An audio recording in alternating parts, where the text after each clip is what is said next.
La chronique bourse, la quotidienne Zone Bourse, Anthony Bondin.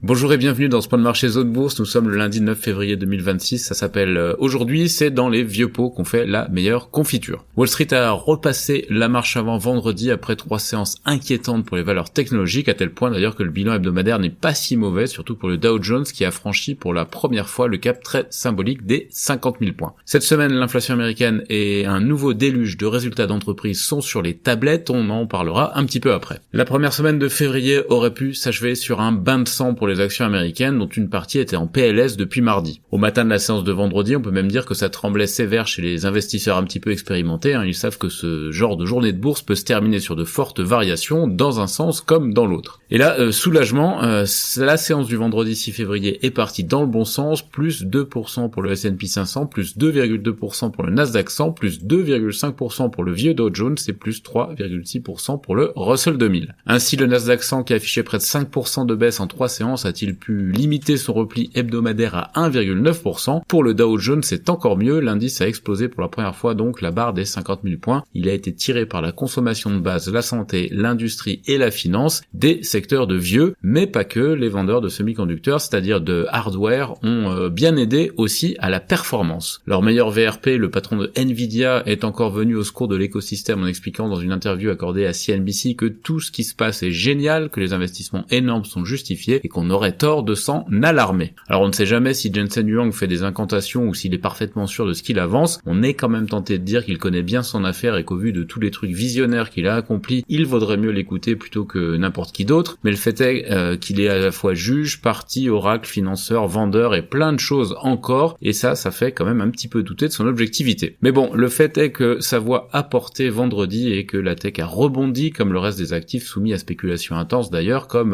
l'argent ou le Bitcoin. Le rebond a aussi concerné tout le reste de la cote et ça montre que la hausse repose sur un socle bien plus large que quelques mois en arrière quand les 7 magnifiques et leurs sous-fifres assuraient l'essentiel de la traction du marché. Ces dernières semaines, l'histoire du ruissellement global de l'IA sur l'économie ne fonctionne plus que par à-coups, mais ça reste quand même un pilier de la hausse du marché. En toile de fond, on a la saison des résultats qui reste solide et qui facilite d'ailleurs la rotation sectorielle. Ainsi, comme je l'ai évoqué un petit peu avant, l'indice des petites et moyennes capitalisations américaines, le Russell 2000, progresse de 7,6% depuis le début de l'année. C'est à cause du regain d'appétit pour les entreprises moins richement valorisées mais quand même performantes. Il devance d'ailleurs depuis le 1er janvier le Dow Jones qui est à plus 4,3%, le S&P 500 qui est à plus 1,3%, le Nasdaq 100 lui il ferme la marche, il perd 0,7%. En effet, l'appétit pour les valeurs technologiques dans leur ensemble a nettement baissé en 2026. Le ratio PER du Russell 2000, je vous le rappelle, ressort à 19,1 fois contre 28,6 fois pour le S&P 500 sur la base des derniers résultats annuels, et la vive hausse constatée vendredi,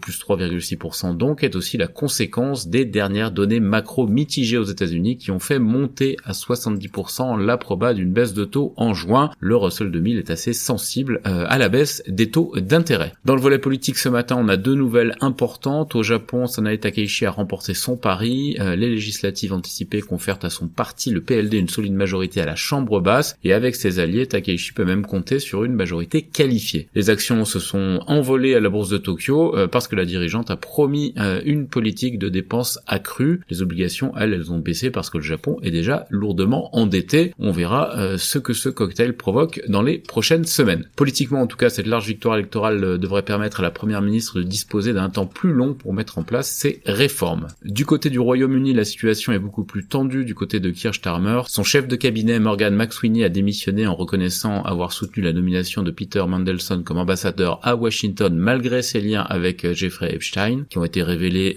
par de nouveaux documents. Cette affaire déclenche la plus grave crise du mandat de Starmer, qui pourrait perdre son poste s'il était lâché par son parti. Les autres infos à ne pas rater pour bien démarrer la semaine ce matin: le pétrole a baissé après des commentaires positifs des officiels américains et iraniens sur les négociations en cours sur le nucléaire. Les discussions en cours sur un cessez-le-feu en Ukraine se déroulent bien selon Donald Trump. Sur l'agenda des sociétés, on a donc une saison des résultats trimestriels industrielle qui reste dense aux États-Unis et qui se renforce en Europe. Kering, AstraZeneca, BP, EssilorLuxottica, Total Energy, Siemens, Hermès ou L'Oréal d'un côté, Coca-Cola, Cisco, T-Mobile US, McDonald's ou Applied Materials de l'autre. Sur l'agenda macro, l'actualité va se concentrer sur les journées de mardi avec les ventes de détail et les stocks des grossistes aux États-Unis et de mercredi avec l'inflation chinoise et les données mensuelles sur l'emploi aux États-Unis. En Asie-Pacifique, c'est la fête au Japon, plus 4,6% ce matin après les élections législatives locales, mais aussi en Corée du Sud, plus 4,2% dans le sillage du gros rebond aux États-Unis. On a aussi de belles progressions à Hong Kong, plus 1,8%, en Australie, plus 1,9% et à Taïwan, plus 2%. L'Inde est un petit peu en retrait, mais progresse quand même de 0,6%. Les marchés sont attendus en hausse à l'ouverture en Europe, les futurs évoluent dans le vert aux États-Unis, mais la volatilité peut encore entraîner des changements d'ici aux premiers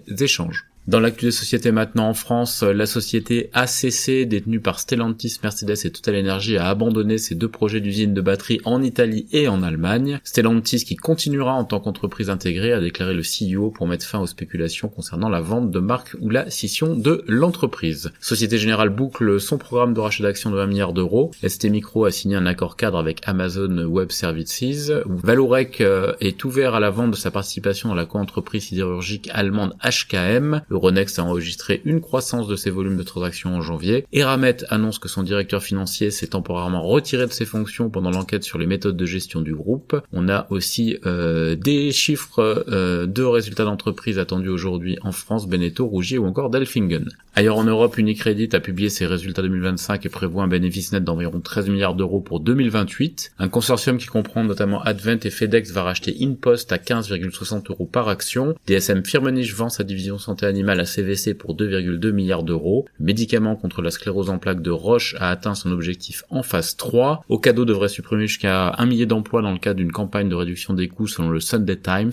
WPP va remanier la structure de ses agences créatives dans le cadre d'une refonte stratégique, ça c'est une info du FT. Et selon Sky News, NatWest est sur le point de racheter Evelyn Partners pour plus de 2,5 milliards de livres sterling. Novartis démarre la construction d'un centre de recherche à San Diego. Freya Investment, véhicule d'investissement d'Iliad, cherche à porter à 27% ses droits économiques dans Télé2. Ryanair rétablit sa prévision de croissance de 9% pour l'aéroport belge Charleroi après la suppression de la taxe sur les passagers en Belgique. Et sur l'agenda des publications outre Unicredit, on a aussi Banca Monte dei Paschi di Siena aujourd'hui. En Amérique du Nord, Elon Musk annonce que le poids lourd Tesla va bénéficier d'une production en série dès cette année. Apple prévoit d'autoriser les chatbots IA à commande vocale externe dans CarPlay selon Bloomberg, et par ailleurs le groupe devrait lancer une offensive produit en 2026 avec l'iPhone 17e, des iPads améliorés et de nouveaux Macs, toujours selon Bloomberg. Kroger prévoit de nommer un ancien cadre de Walmart, Greg Foran, au poste de CEO selon le Wall Street Journal. Et sur l'agenda des publis aux États-Unis aujourd'hui, on a Apollo Global Management, Becton Dickinson, Arch Capital, Cincinnati Financial ou On Semiconductor. Ailleurs dans le monde, Samsung flambe en bourse après l'annonce de la mise en production prochaine de puces mémoire HBM4. DBS Group a annoncé des bénéfices inférieurs aux attentes pour le T4. KDDI a reporté la publication de ses résultats du 3e trimestre fiscal en raison d'une enquête pour revenus fictifs, et Sony va progressivement mettre fin aux livraisons d'enregistreurs Blu-ray à partir de ce mois-ci selon Nikkei. Les principales publications du jour en Asie-Pacifique: DBS Group recrute, SoftBank, Hanwha Aerospace, Banco BTG Pactual,